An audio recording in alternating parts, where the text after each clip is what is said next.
যারা কোরআনের জন্য হাদিসের জন্য জীবনকে উৎসর্গ করছে তারা কোরআন অপমান করবে। কেউ যদি কোরআনকে অবমাননা করে সে তো বেঈমান, সে তো কাফের। তার চেয়ে বড় জালেম আর দুনিয়াতে থাকতে পারে না, এবং তার চেয়ে বড় অপরাধীও ইসলামের দৃষ্টি কেউ হতে পারে না। এখন অবমাননা করছি না, এ তো বুঝবে যারা আলেম, যারা এই বিষয়ে বিশেষজ্ঞ, পারদর্শী পণ্ডিত। আমি কেন কোরআন অবমাননা করব? বরং কোরআনকে যারা অবমাননা করে আমরা তো তাদের বিরুদ্ধে বিচার দাবি করি, আন্দোলন করি, সংগ্রাম করি। এখানে আসলে একটা হলোই যে ওয়ালা তাকরাবুস সালাত, তোমরা নামাজের কাছেও যেও না। এরপরে যে আসো অন্তুম সুকারা, এই শব্দ যদি বাদ দেয় আর যদি আপনি বলেন ওয়ালা তাকরাবুস সালাত, নামাজের কাছেও যেও না, এ কথাটা ঠিক। এখানে প্রস্রাব করিবা না, করিলে 50 টাকা জরিমানা। যদি দাড়ি কমা পরিবর্তন করে দেয় তা পুরো শব্দটাই পরিবর্তন হয়ে যায়, মাফহুম তার ভাব অর্থই পরিবর্তন হয়ে যায়।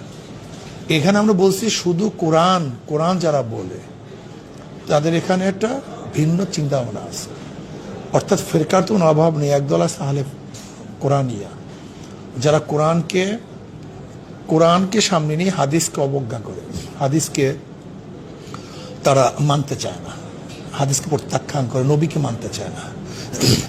তো নবীকে যদি কেউ না মানে তাহলে কোরআন সে কিভাবে মানবে?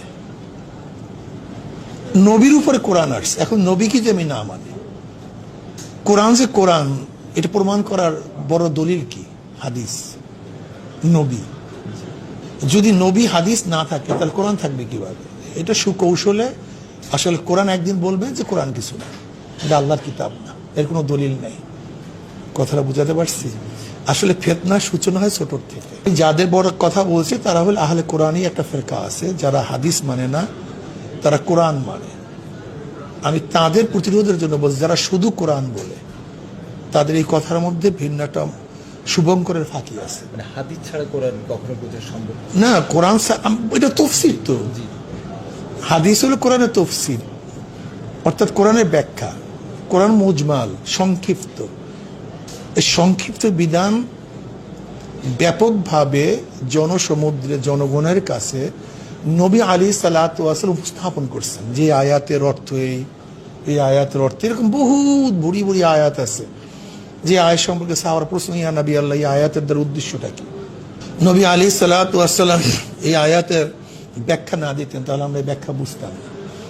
কাজে এই কথা বলছি যে যারা সুন্নাহকে অবজ্ঞা করে শুধু কোরআন বলে, এদের মধ্যে এই স্লোগানের মধ্যে শুভঙ্করের ফাঁকি আছে, কিন্তু বিয়া খবর লাগাইছে যে কোরআনের মধ্যে শুভঙ্করের ফাঁকি আছে। নাউযুবিল্লাহি মিন যালিক। এটা হলো একদল, মানে যারা আসলে ইসলামকে এবং যারা ইসলামের দায়ী তাদেরকে কুলুষিত করার জন্য কাটছাট মানে বক্তব্যগুলো উপস্থাপন করে। মানে শুনলি তো কোরআন কিছু না, এটা যদি কেউ শোনে সবার তো মাথা খারাপ হয়ে যায়। আমি যদি বলি কেউ বলে কোরআন কিছু না, তখন কি হবে? কথাটা বুঝাতে পারি নাই, কাটিং করে বক্তব্য দিচ্ছে। বরং আমরা দেখছি গভীরভাবে ওই বক্তব্যের মধ্যে কোনো তিল পরিমাণ কোনো ইসলামের দৃষ্টিতে কোনো ভুল ভ্রান্তি বলতে কিছু নেই, বরং সেখানে কোরআন ও সুন্নাহকে আরো এস্টাবলিশ করা হয়েছে, শক্তিশালী করা হয়েছে। বিচারের আওতা আনা উচিত অবশ্যই, এগুলি বিচার আওতা অনুসারে এগুলো বিভ্রান্ত সৃষ্টি করে, দেশকে ভিন্ন দিকে প্রবাহিত করার চক্রান্ত করে, মানুষের মধ্যে বিভেদ সৃষ্টি করে।